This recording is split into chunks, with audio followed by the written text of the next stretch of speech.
Before we kick off the show, if you're a fan of History Hack, please do what you can to support the show. We completely get that not everyone is able or willing to dig into their pockets. Times are hard, but by dropping a like, subscribing on Twitter and YouTube, and importantly, leaving a review wherever you get your podcasts, you can help the programme grow and reach more people.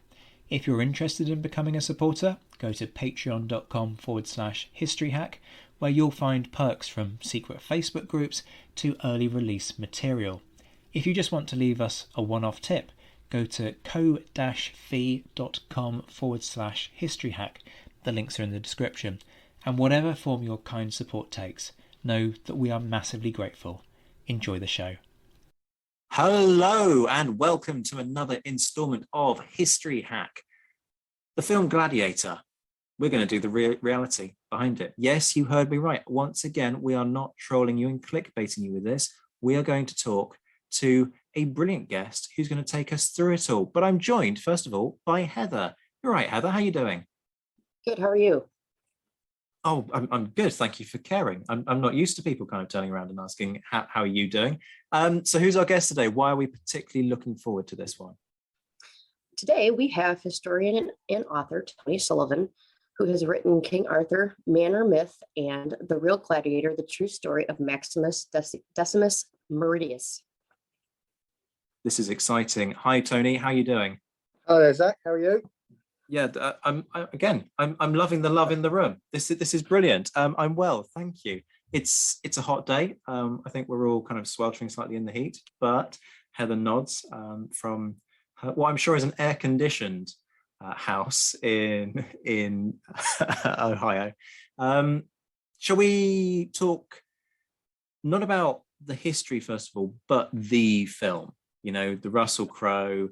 I mean, I'll be quite frank with you. If I ever go to the Coliseum, I have been told that I will be disowned by my family if I don't stand there and do the quote from the arena in the Coliseum. So let's just kind of talk about memories and what we made of it. What were your reactions? Heather, do you want to kick us off on that? Sure. I remember being so very super excited for this movie. I love pretty much all things Roman, and gladiators are totally right in my alley of loving everything about them. Wanted to be one, but totally love learning about them. I saw the movie numerous times in the theater, which is very rare for me. Normally it's one and done. And it just enthralled me. I was on the edge of my seat and just the colors and Maximus's journey from being in the army to having to fight the beasts and other gladiators, and then of course Commodus. Who can forget Commodus, because he's huge in this movie and he was just played superbly. So it's honestly one of my favorite movies. Yeah, I think we'll probably talk about Joaquin Phoenix's Commodus in a bit, won't we? See, for me, this is going to make certain people who are listening feel a little bit old. I was something like a precocious 12-year-old when I saw Gladiator for the first time. And I didn't see it in the cinema for obvious reasons, but I remember feeling kind of very adult and grown up that this film was a 15 and I'd seen it at the age of 12, and I was very pleased about this. So I'll be honest, I'm still not much of a movie critic, but at the time I was just blown away. You know, that opening battle sequence with the fire and the sort of the edge of intelligence. Obviously now I sort of look at it and go, but that's the journey of military historians. And then, yes, of course, who can forget the scenes in the arenas? Or are you not entertained? That's another great line there. But yeah, I was blown away by it, as I think many people were. Tony, what about you? Were you a historian by the time you saw this for the first time? No, not at all. But I love the film, like most people. It was absolutely fantastic. Love every bit of it. And even now that I've read quite a bit on the Roman history, it wouldn't have detracted from it. My enjoyment of it. I don't let I don't tend to let things like that get in the way of enjoying films. And I actually watched it last night as a prep for this, just so I could remind myself. Probably about the 20th time I've watched the film. And it's still brilliant. I still love it. I love it, even though I know that some of the things are obviously, they're pushing it a little bit with some of the things. But yes, I absolutely loved it. I thought the character of Russell Crowe was brilliant. How Joaquin Phoenix didn't win a supporting actor Oscar that year, I do not know. He was absolutely brilliant. Whilst there are, I mean, we will talk about Commodus later, there are sort of alternative views on him. That's pretty good. That's a pretty good idea of what he might have been like. Just in, I mean, the battle scene was fantastic. All the gladiator scene. The Battle of Zama one was the one I really, really enjoyed. And hopefully we'll talk about that one later as well, because they would certainly have been able to put on a show to represent the real Battle of Zama rather than what the film portrays, because that's obviously nothing like the real Battle of Zama at all. But the real Battle of Zama was really quite interesting, and the Romans would have been quite capable of doing it, and they did do shows of famous battles. So they would have done it. There would have been elephants. So I thoroughly enjoyed it. Yeah, still do. Well, just as an aside to that, whilst we're sort of talking about Roman capability before we launch into the book and the questions, I remember reading back along a news report saying that they had the facility to flood the Coliseum and do naval battles if they wanted to. Has that been confirmed or disproved since? I don't think that's been resolved. I think that debate's still going on, because I've heard both sides of the argument for that. But I know for sure that they did do naval battles outside the Coliseum, which is the argument against. Is they're saying that the sources have actually referenced an earlier battle, which they did outside the Coliseum nearby. And I think they talked about the Circus Maximus being a site of a battle, but they certainly did it on I think it's called the Forcine Lake or the Falcine Lake nearby, just outside Rome. They did a massive naval battle there under the time of Claudius. And that, funny enough, is the only time a gladiator was recorded as saying the very famous line, we salute you. That's the only time that line's ever been said. Yes, so they definitely did do. Whether they've done it in the Coliseum is still open to the debate, is the answer to that, as far as I know. So let's dig into the people in the movie. Marcus Aurelius, he's kind of like the cuddly old guy. He's frail, desperate for peace and stability, and he's kind of portrayed like a Roman Dumbledore. Yeah, he is. In truth, he's the Emperor of Rome. Was he a pleasant person in reality? Well, you can actually get an idea of what he was like. If his meditations book, which he wrote during the last years of his life when he was on campaign in the north of Danube, you do get a sense of someone who is very conscientious. He was quite growing up. He was very into Stoicism, so he was a very philosophical man. A very serious man. He was considered a bit somber at times by some people. The Emperor Hadrian, who was grooming him to be emperor, he actually had a sort of nickname. I think he called it some sort of nickname about him always telling the truth. But it was a kind of derogatory thing, that he was such a serious, straight person, and Hadrian thought he was just a little bit too serious for him. But he was still happy enough to groom him. But certainly when you sort of look at his meditations, he talks about doing what's best for the empire and doing what's best for people and treating people nicely and kindly and trying to be. So whilst he's of his time, obviously he's the Roman emperor, he's living in a world of slavery, you still get a sense that whilst he can't, he's not going to step outside of his culture and sort of declare everything's apply our standards to the time. He is still quite conscientious and kind. He does talk about doing what's best for the empire and doing what's best for your common man, and not getting upset with people. And in general, when you compare him to all the other emperors, so certainly the ones that come after him, I'd give him a very positive rating. Certainly his contemporaries did. Cassio Dio makes a famous line about the empire's gone from a time of gold to one of rust. So they saw his contemporaries look back at the time as being a kind of like a golden age.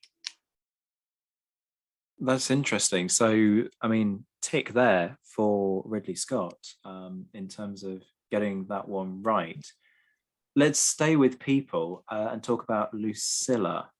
So where does she fit into all of this in terms of reality in this story? Because there's this whole thing about the marriage to the general, but she doesn't have a happy marriage, does she? Unlike what we see in the film. No, it's interesting. So, I mean, she's got an interesting backstory as well. So she was 10 years older than Commodus, roughly. And at the age of 13, she was married off to the co-emperor, Lucius Verus, who was about 30. Now, the sources seem to suggest she was very happy with her status in this. The one thing that upset her was, I believe, Lucius Verus's sister would sometimes put her nose out of joint. So you get the sense that she was a bit of a social climber, would get quite jealous of some of the people around her. And that really comes to the fore later. So she's married to Lucius Verus all through her teenage years.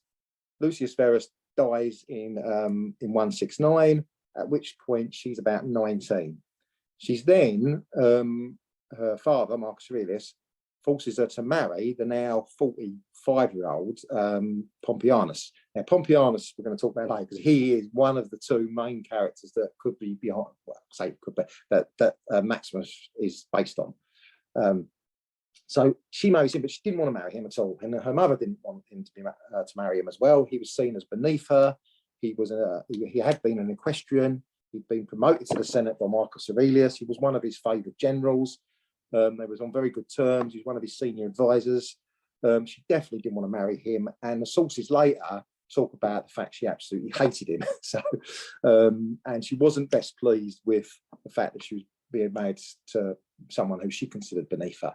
And then all the way through the rest of her life, which wasn't very long as it turned out, she continued to display this idea where she wasn't quite happy with being downgraded in social status. So when, before Commodus got married and before he was emperor, she had a certain level because she'd been the widow of the former co-emperor. She had the first row in the theatre. She was allowed to walk at a certain position in possessions.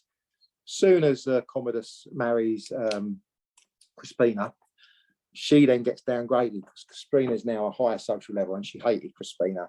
And part of the reason why she got embroiled in the plot with Commodus, according to Cassius Dio, was because she, when Marcus Aurelius died, she asked Commodus to divorce Pompianus, and he refused it. And that, coupled with the fact that he was now emperor and his wife was now the empress, that put her in a position where she felt she had to kill her brother. Basically, that's what the sources say. And they do put a lot of blame on Lucilla. So she gets very bad press. That's a pretty epic family falling out, isn't it? And would make a good let's film. be honest. As a plot or as a subplot, that's pretty good. I think. And just as interesting as being a sort of unrequited love to Maximus. Yeah. So just to clear up the whole incest thing, that's just Hollywood. That's a fabrication, right? Yeah. I don't think there's anything that suggests that. Okay, so Joaquin Phoenix's absolutely epic, beautiful depiction of Commodus as the archetypical bad guy, it just totally enthralls everyone. And there's such a human vulnerability at the heart of his character. What kind of truth is there to that? Was the real Commodus insecure, or was he just very? I'm gonna try and give an alternative view before I absolutely destroy him. But he was only about 18 when he came to the throne. So he was very young when he came to the throne. Joaquin Phoenix was 26 when he played that part. So he's a little bit older. Now, an 18-year-old, obviously, he's reliant on his advisors. But if you look at his backstory, when he was 5, he was declared Caesar, and his uncle, who he really loved, Lucius Verus, had him go in the procession when for the victory parade after the Parthian War. So he had all these honours thrust upon him. His older brother died in childhood. His twin brother died in childhood. He had all these terrible family situations occur. He nearly died himself in childhood. His father kind of left him in Rome for a couple of years while he was fighting on the Danube. And then when he was 14, when he was 14, just before he was 14, before he got his toga virilis, which is when he gets manhood, he was shipped off to Danube to quickly have the toga virilis, because there'd been a revolt in the east, and they were worried that they had to quickly declare him sort of an heir, if you like. So he had all these bad things happen to him. His brother's dying. He had a threat. There's a senator in the east who wants to kill it, obviously take over the throne, which would definitely mean he'd be killed. So it's no wonder he was a little bit suspicious of the Senate. And then he got the throne at the age of 18, and he still had the advisor, one of whom was Pompianis, who's one of the characters behind Maximus. The early years, a couple of sources do say he performed quite well, whilst some of them say as soon as his father died, he went back to Rome and started partying. Other sources suggest that actually he stayed on the Danube, he completed the war, took him 2 years, he came back, there was trouble in Britain, that was sorted out. His first few years was okay. The turning point was 2 years into his reign, when his sister Lucilla organised a plot with her lover to kill him, and a senator jumped out of the shadows en route to the theatre, jumped out of the shadows and basically shouted out, "This is what the Senate has for you," and then started to try and stab him to death. So if you're 18, you're very sort of unsure of yourself, you get to about 20, and then you find out the Senate are trying to kill you, and the fellow has said, "This is what the Senate has got for you." And then when you uncover the plot, it turns out your own sister has been involved. I think you'd be entitled to feel a little bit unsure of yourself. And he was very young, so he did spend quite a lot of time in his youth riding chariots, fighting in private gladiatorial contests, doing things that most of the senators of the day looked down upon because they thought it wasn't becoming of an emperor. So he had a very rocky start and a very bad relationship with the Senate. However, it's no excuse for what happened later on, which is when he sort of went completely off the rails, started declaring himself to be Hercules and walking around dressed as a god, and then trying to change the name of every month and Rome to his own name, versions of Commodus. There's very little you can say to sort of excuse that sort of behaviour, and he did did execute quite a lot of people for no apparent reason. But anyway, we'll get into that later. Yeah, sorry, go on. I mean, we will. You make a really good point. How many 18-year-olds do we know, and how many of them are well-adjusted human beings? Yeah, you can say 21st century society at me as much as you like, but at 18, you don't know very much, but you do think you know everything. And it takes time to become a properly adjusted human. So there is certainly something in that. I'm also marveling at just how crap an assassination plot that is. Some guy jumps out and tries to stab you to death. It's not very well thought through. Why is it such a crap assassination attempt? Obviously we're only going on a couple of sources, but they are contemporary sources. Cassio Dio lived through this. He was there, and on one stage he was saying the group of senators only escaped execution because they stopped themselves laughing by eating laurel leaves or something, whatever they had in front of them, because the emperor was behaving oddly in front of them, and they knew if they laughed at him, they'd be for the chopping pot. But no, yes, it does sound like it. And the other thing was that Commodus apparently was quite handy. Apparently, I mean, if you read between the lines, they're saying later on when they tried to do plots, they didn't try to repeat that because they knew he was so adept at fighting, basically. And he was a very physically active person, and apparently he was very skilled with weapons and on horseback. And he was a young man. He had access to all this stuff, enough time to train. The best trainers in the world. He was quite good. So when this guy gave him the warning, that gave him time to fight him off. And then the Praetorian Guards came and arrested him. Yes, but it does sound very inept. Just a single person jumping out of the shadows. But it only takes one person to get through, of course. But that was I think that was the turning point. That was a major turning point in his reign. Because after that, and this is another theme that goes through the film, this whole thing about the empire going back to the Republic, which hopefully we'll talk about. because that's obviously made up for the film. There was absolutely no intention of Marcus Aurelius to return to the public, but there was this whole idea of the emperor is just the first among equals, and the Senate. Whilst the reality is the emperor was making all the decisions, Marcus Aurelius was clever enough to always go to the Senate and say, "Would you mind doing this?" And he always respected the Senate, and he always took their views. Whereas Commodus, once this plot happened, that was it. He elected freedmen as his councillors. He put equestrians in charge of certain positions. Senators didn't have the access freedmen did, and that just created a vicious circle. The more he did that, the more the senators hated him. The more they hated him, the more he did it, and then eventually more and more plots came about. So it was just a complete destruction of the relationship, and completely at odds with how his father handled it, and his predecessor, which is Antonius Pius, which both of them were seen as very good emperors, and they both respected the Senate, and they played the game, if you like. So let's move on to the big one, Maximus, who is, there are a couple of contenders here, yes. Aren't there? There are a couple who have semblance. We should emphasize that the Maximus portrayed in the film is a fictitious character. This idea that man goes from general to being a slave, surviving an execution attempt, then finds some kind guy who trains him, gives him the opportunity to be a gladiator in Rome, and then he goes and murders the emperor. All of that is Hollywood, people, if you haven't worked it out already.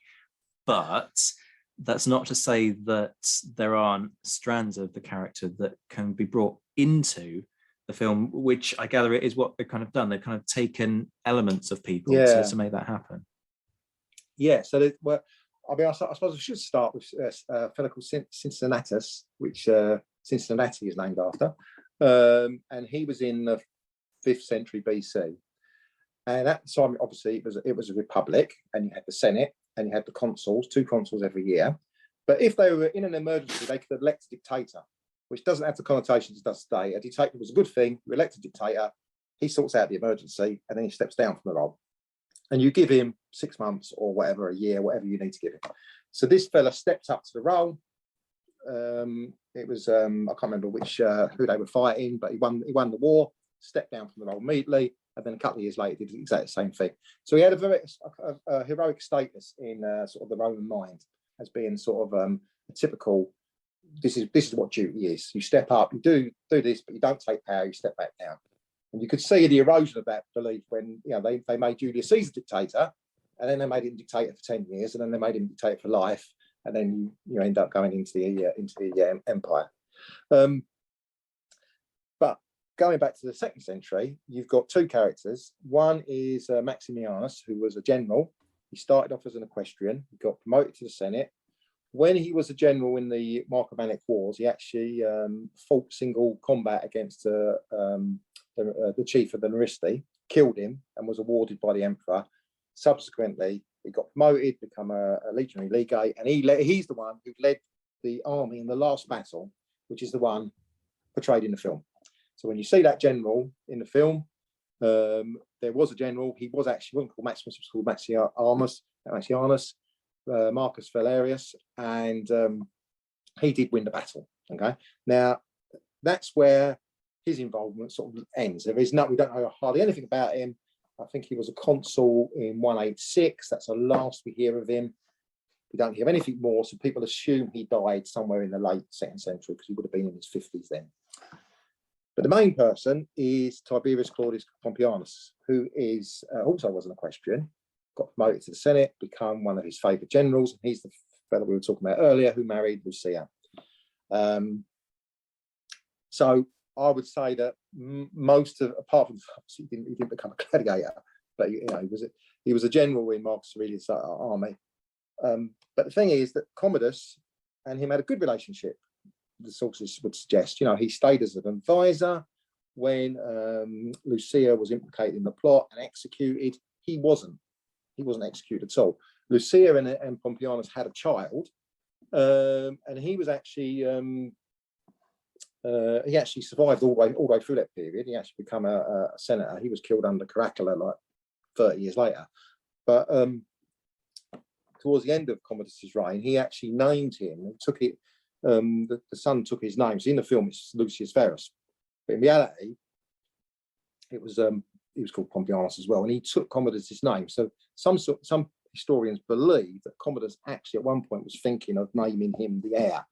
So he's naming his nephew, Lucia's son, as heir for when he died. Now, as it happened, that did not happen. But the lad survived. He wasn't killed off in the year of the 5 emperors. So so Pompianus, he stayed in good favour all the way through that, and he does play a part at the end in Commodus's death, which we'll come to hopefully a little bit later. But yes, Pompianus would be the main person. Maximianis would be the general at the start of the film in the battle.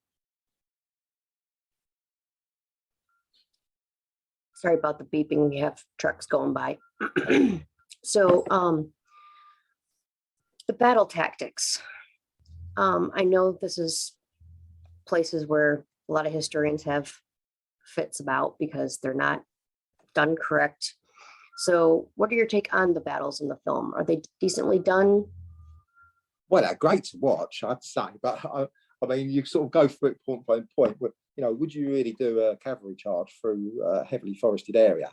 I mean, I don't ride horses, but I'm told by people who do that galloping horses through woodland is probably not the best idea, yeah? Especially not if you've got like a couple of thousand cavalry altogether. Fire arrows. I mean, why would you need fire arrows? As soon as you put a cage on an arrow or you put any kind of weight on it, you reduce the flight. And if you're not trying to set stuff on fire, why are you using fire arrows? The catapults, the ballistas, onagers, again, if you're going to use fire, it would normally be if you're in a siege situation and you're trying to set fire to the town or city you're besieging. And you wouldn't be firing it into woodland because obviously the wood, the trees would protect them in some way. The Romans start off in a sort of not a fault, but it is an earth. They've obviously built some earthworks and they've put stakes up. Why would you leave that? You'd stay there and wait for them to come onto you. I mean, they can sally out, but the whole point of being there is it protects you. So I mean, you can happily sit there and fire arrows all day long while they're attacking you. But the interesting thing is when they actually do it, they do decide to attack. So okay, they decide to attack. And they go off in lines of 2. They're kind of like 2 deep, the lines. Now, normally what the Romans in sort of battles like Mons Graupius and Watling Street, Boudica, the legions are like a wall of, Vegetius later on says, it's like a wall of wood and iron. So they are like this solid wall. And the auxiliaries go ahead of them. And the light infantry and archers, and they try and sort of like either drive them off, in which case the cavalry will then chase them down and kill them, or draw them on to this wall of wood and iron, who stand there like a rock, and then the enemy come on and hopefully crash onto that and are defeated. But in the film, it doesn't look like the auxiliaries. It looks like the heavy infantry. It looks like the legionnaires are actually attacking, and then when they get to them, what the Romans would tend to do is they've got 2 spears, pilar. They'd throw them. If you've got a legion, 5,000 men or more, that's 5,000 pilar. That's 10,000 in 20 seconds. You can throw 2, and that's obviously going to have some damage. They didn't bother with any of that. They bother throwing their pilar, and then they form a testudo, which is a bit of an odd tactic if you're not in a siege. So I found that it's all very odd. They didn't need to do that. They could have. I mean, the best depiction, I think, I don't know how you feel about it, but HBO's Rome. They did a really good initial scene in the first episode of a Roman cohort, infantry cohort fighting. I thought that was really well done. But whilst this one looked good in Gladiator, when you pick apart the tactics, it's obviously not. It's nowhere near accurate from what you read in contemporary accounts of battles at all. No, I mean, if you ride a horse through a heavily wooded area, all of those branches, that they're not up the top, people. That you're going to get a branch in your face, first of all, especially if you're going to gallop through it. And then secondly, the whole point about cavalry is formation, shock factor, and physical impact of horse and rider breaking through ranks. And if you've got trees in the way, you don't maintain that formation. So on many levels, and also you wouldn't make your horses ride through fire. What are the odds that your horse is not going to bolt at the size, at the site of a wall of fire. It's not going to happen. It looks incredible, absolutely.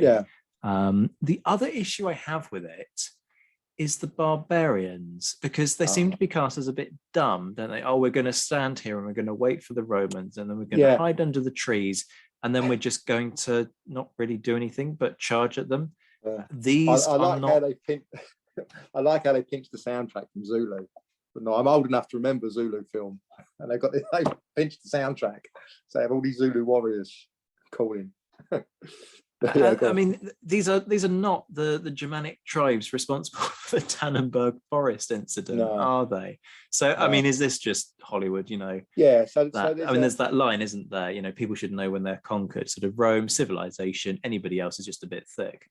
Yeah. So the Batavians was a tribe, and they had a revolt in 70 AD, so sort of 100 years before that, and they a very good example, attacked a Roman fort in 3 blocks, 3 different tribes, and actually got inside the fort. But they did it at night in a surprise attack, which is how you would attack a fort.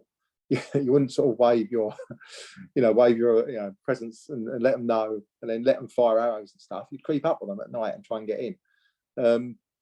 But then, okay, if you're going to attack across an open field, right, either you hide in the trees and wait to draw them out, or you attack as fast as you can, running across the couple of 100 yards, wherever it is. At which point, of course, the Romans would have set out markers and would know when to fire their arrows. If they come out the trees, you don't want to scare them off. You want them into the killing zone. Vegetus mentions the Romans trained at 180 meters for their archers, and a third of their men should be trained as archers. So 180 meters. So we're talking about two football fields. But obviously, the more effective, so the lesser the distance, the greater the effect of the bow is. So it's like a number of different factors. So at 180 meters, it might be half as effective as at say 100 meters. So you might want to draw them into sort of halfway. And of course, it's quite. I mean, 100 meters is quite a long way. If you're carrying a sword and a shield and a spear, and even if you got, I mean, the Germans probably. Most of them probably didn't have armor, but if they'd been auxiliaries, as a lot of the German tribes were, then some of them would have had chainmail armor. The ones who didn't have chainmail armor, they would have had some sort of leather armor. And there's plenty of reenactors who have tested leather armor, and if you've got a couple of layers of leather stuffed with even just 2 inches of wool, that's actually quite effective. Very effective against slashing blows. Not so effective against the spear thrust. But when you see these battle scenes where people are getting sliced by a sword and they fall over dead, that's just not happening, because they wore armor for a reason and it worked. That's why they did it. Otherwise, they wouldn't have bothered. Wouldn't have bothered spending all that time. Chainmail armor take about 2 months' work to make. You're not going to bother spending 2 months making armor, spend an arm and a leg on it, and then wear it tromping about the forest if it didn't work. So and of course they're all in like bear skins and nonsense like that. So yes, it was all very. They did make them look like barbarians, when in reality, a lot of them would have probably looked. Some of them, I'll say a lot of them. Some of them would have looked very similar to Roman auxiliaries. Some of them would have had some sort of leather armor on. They'd have all had reasonable shields. I think Tacitus mentions hexagonal shields, oval shields, all different types of shields. Very large spears, which you can only presume are larger than Roman spears. Most of them had spears rather than swords, but the elite would have had swords. They were famed for their cavalry, but I think most historians think that it was more infantry. It was predominantly infantry in the Germanic armies of the time. Although we can't assume that it was an homogeneous society. I mean, we talk about Germania and Germanic peoples, but obviously it's hundreds of tribes, and they would have all been very, very different. And if you'd have called one a German today, if you was to go back in time and call one, they wouldn't know what you were talking about. So they would have identified with their tribe, and they would have all been very different. But yes, they certainly were. They certainly weren't inept. They weren't military inept. They won plenty of battles against the Romans. It was just in the end, generally, the Romans tended to win the wars. So on to what I personally feel is my favorite parts. So the gladiator scenes. So when it comes to like fighting the big cats, I know mine, well, they mostly just lay around and sleep. So during the day, I mean, they're mostly nocturnal. So unless you would starve the tigers and the lions and a lot of the big cats that they had in the arena, and they're desperate for meals, they wouldn't really attack too much. But I do know that there were animal hunts in the arena. What were those like? Right. Okay. So, I mean, I think people, when they think of gladiators, I mean, the way it was done in the film was that it was like some sort of mass brawl. It was far more like a modern boxing match, and it was far more like spread over a festival. So whilst they, gladiators bouts, they started off as kind of like a funeral rites, part of funeral rites. Over the centuries, they sort of evolved and become part of these festivals. And there might have only been a couple of festivals in the year. So a gladiator might have only fought twice a year, a bit like a modern boxer. That's how we should think about it. And like a modern boxer, he'd be fighting one-on-one with a referee, and there's set rules in that match. He wouldn't be in an arena chained with other boxers or fighting against 10 other boxers. That just wouldn't happen. So with the gladiator tended to be sort of the main event. So you'd have your sort of beast hunts in the morning, and you might have a few days of beast hunts, and then in sort of the lunchtime you might have your execution of prisoners, and then in the afternoon you might have 10 or 12 bouts of mixed pair gladiators, one after another. So that would be your day's entertainment, and that might be spread across a couple of weeks. So that'd be your average festival. Now, there were emperors who put on weeks and weeks of it. But that's how you should look at it. Now, the beast hunts, they did indeed, the sources do mention tigers and lions, rhinoceros even, a hippopotamus, an elephant. They mention all these things, and they mention thousands of them being killed. So there was a massive industry of capturing these animals. Even one, I think, there was one event, it was crocodiles, 20 crocodiles were killed. But elephants certainly featured, which is why when we talk about Zama, we can sort of be fairly sure that they would have used elephants. If they did recreate Zama, they would have used elephants. Wouldn't necessarily have had to kill them, but they would have used them. So yes, so the beast hunts, and Commodus apparently was very adept at this. So he would they would build like a platform around the arena, and he'd be running around the platform dressed as Hercules or somebody, and he'd be shooting these poor animals. Now, one event, I think he killed 100 lions with 100 javelins. So yes, so beast hunts were part of it, but the combination of beasts with gladiators, perhaps not so much. I mean, we can't say it never happened, but that's not how the sources depict it. They sort of, they make a clear distinction. Beast hunts. But interesting thing about beast hunts is what they used to do with the prisoners. There's some very interesting stories. So there was a fella in the first century, he was a Spartacus type fella, he was an escaped slave, and they captured him, and they put him basically in a cage above another load of cages, and in the cages at the bottom were loads of beasts.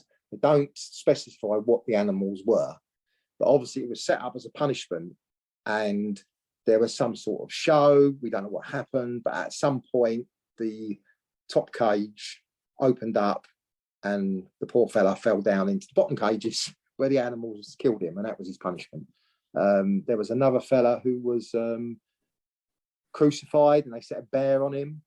There was another. They used to do reenact Greek myths. So you've got the one Prometheus and the fire. So they tied a prisoner to a rock or something, and instead of an eagle, a bit hard to train an eagle to eat someone's liver, they set a bear on him. So obviously he couldn't regrow. He just couldn't regrow himself and go through it every day like Prometheus. But they reenacted it, and the bear obviously killed the poor old prisoner, and that was his punishment. There's another one which your mind boggles at, which is the story of King Minos, where the gods punish him by they make his wife couple with a bull, and the resulting child is the Minotaur. It's the famous story of the Minotaur. That's where the Minotaur comes from. So to reenact this, they get some poor prisoner, and the mind boggles what they did with the ball. But apparently they reenacted it in some way. It doesn't specify what actually they got the ball to do.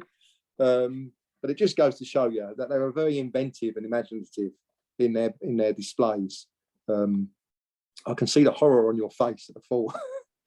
But yeah, they were could be quite horrific and bloody.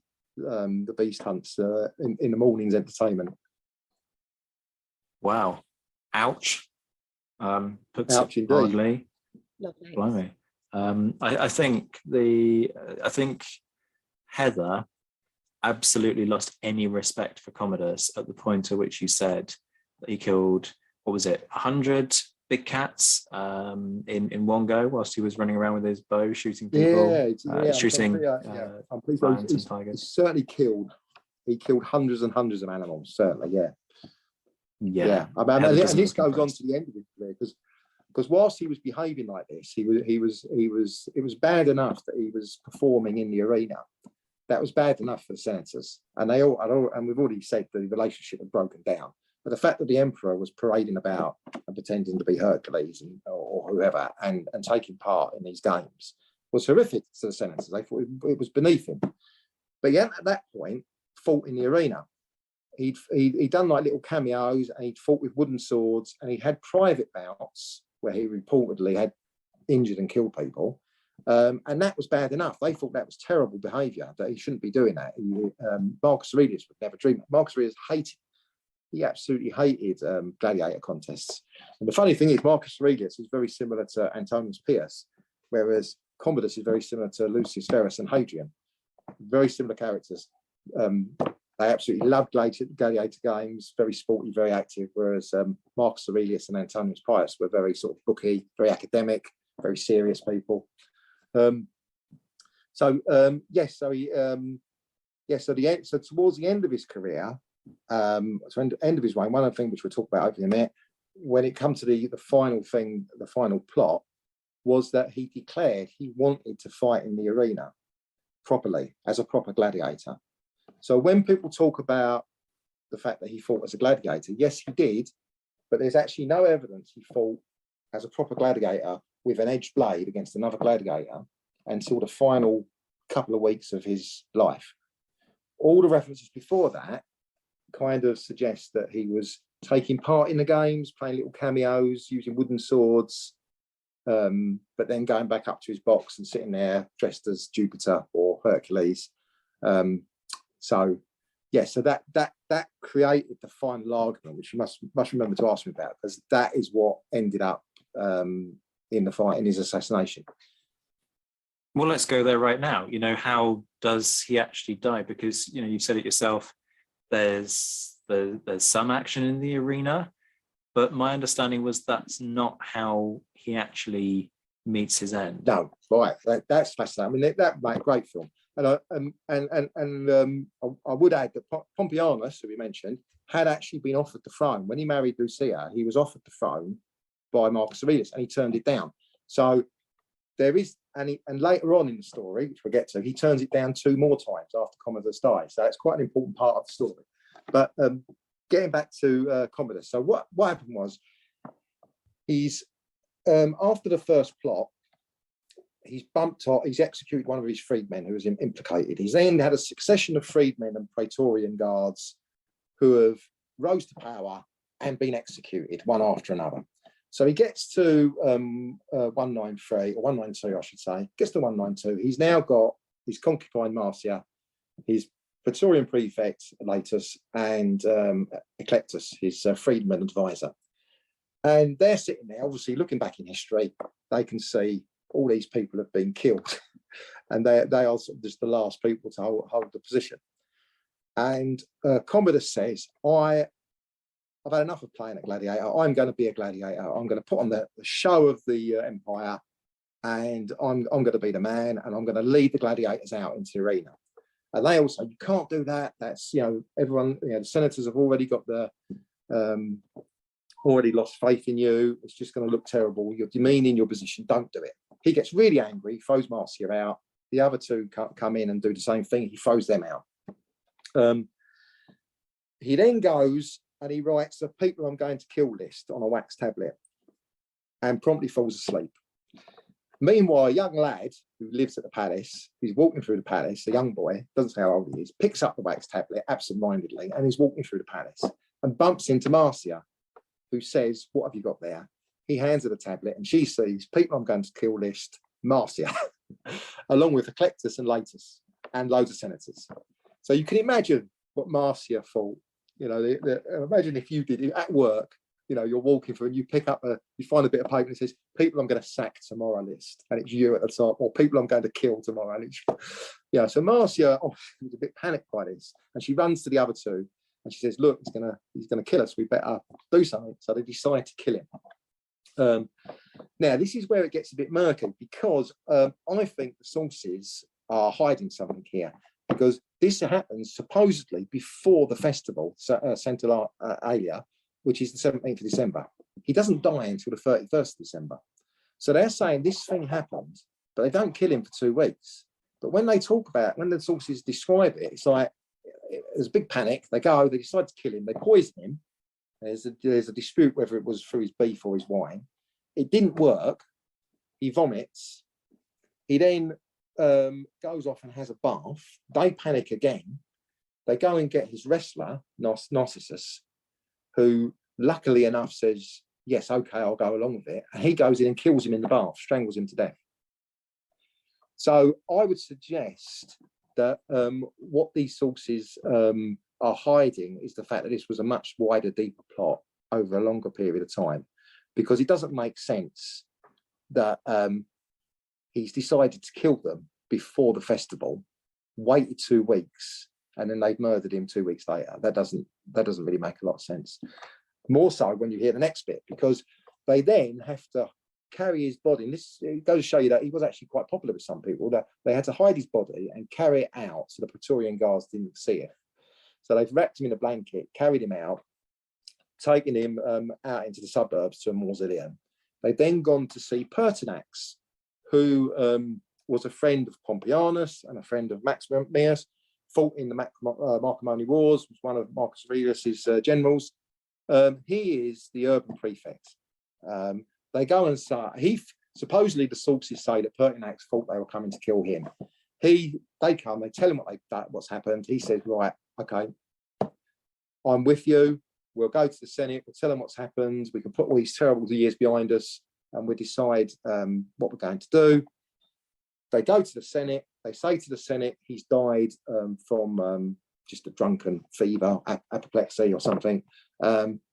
Some people don't believe him, but in general, the Senate are kind of overjoyed because Commodus has spent the last 10 years murdering 20% of them.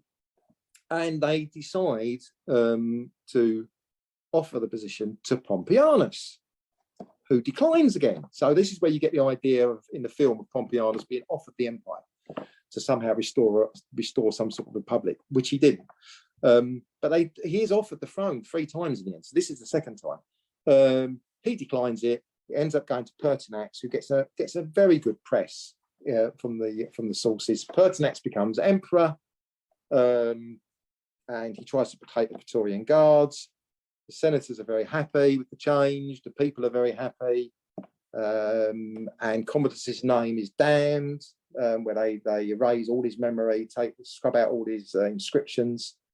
And everyone hopes at that point it's going to return not to a republic, but return to the empire of Marcus Aurelius, because Pertinax is a very similar type of person, very conscientious, puts the Senate first, seems very reasonable, comes across very well.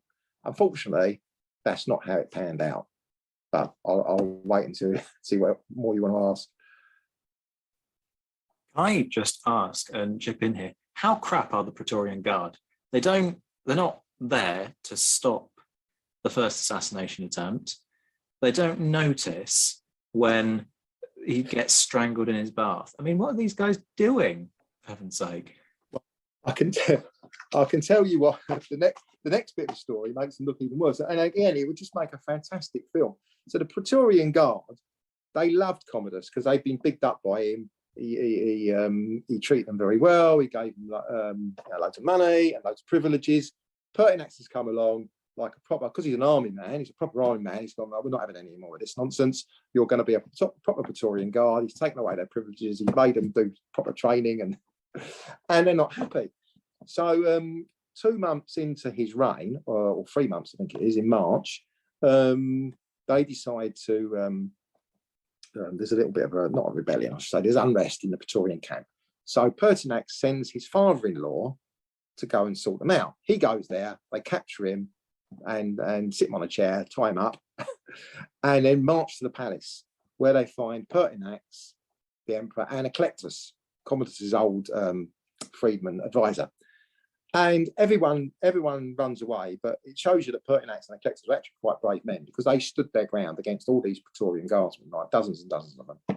And they actually faced them down and talked them out a bit. But one, a German, I think he was, pulled his sword out and decided to, he wanted to kill him. So there was a fight, and Pertinax was killed.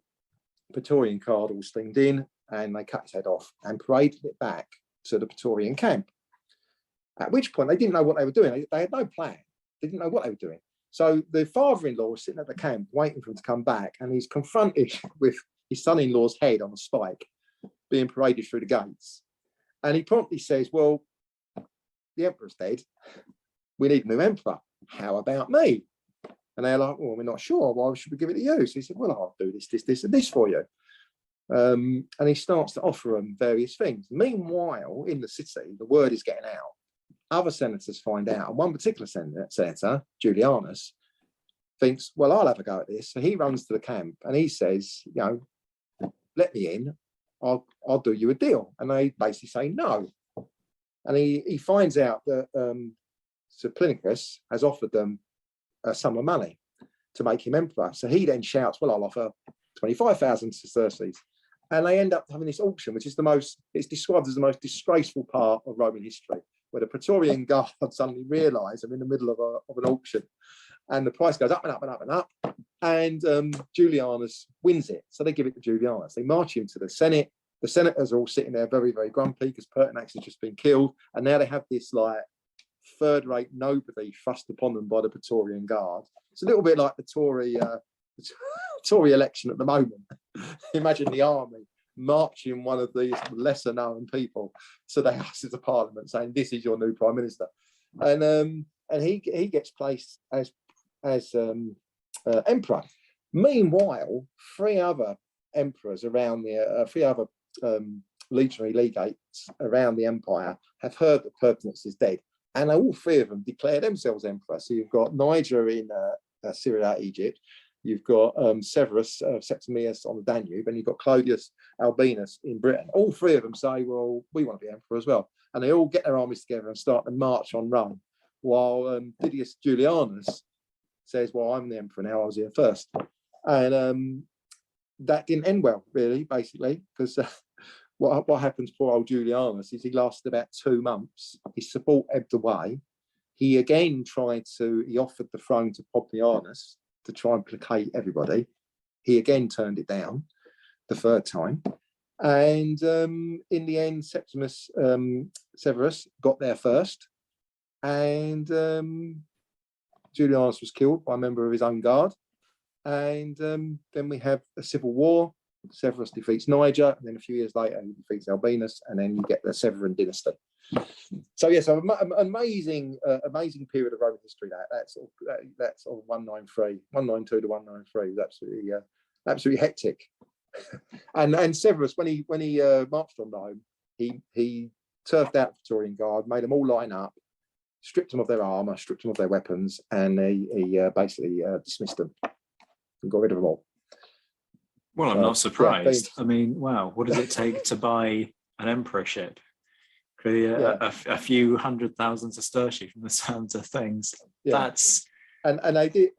I mean, they did very similar with Claudius. When Caligula was killed, very similar character. The Praetorians loved Caligula, and they were merrily going around murdering all his family and anybody they thought was implicated in the murder. And they found Claudius cowering behind a curtain, dragged him out, and a quirk of history could have killed him. decided not to, made him emperor, and then he invades Britain. So if that hadn't happened, maybe he wouldn't have invaded Britain. Maybe there'd have been no Roman Britain. So yeah, interesting little quirks of history. Wow, Tony, it's been. To be honest, yeah, whenever I hear Didius Julianus, all I can think of is somebody who grew up thinking, oh, I would love to be emperor. This would be so much fun and it's going to be awesome. And oh, I can pay for this. Oh, that's great. Oh, I made a mistake. Oh, yeah. He was at a dinner party, apparently, when someone rushed in and said, oh, guess what's happening? And he was urged by his friends. He thought, oh, that's a good idea. And off he went.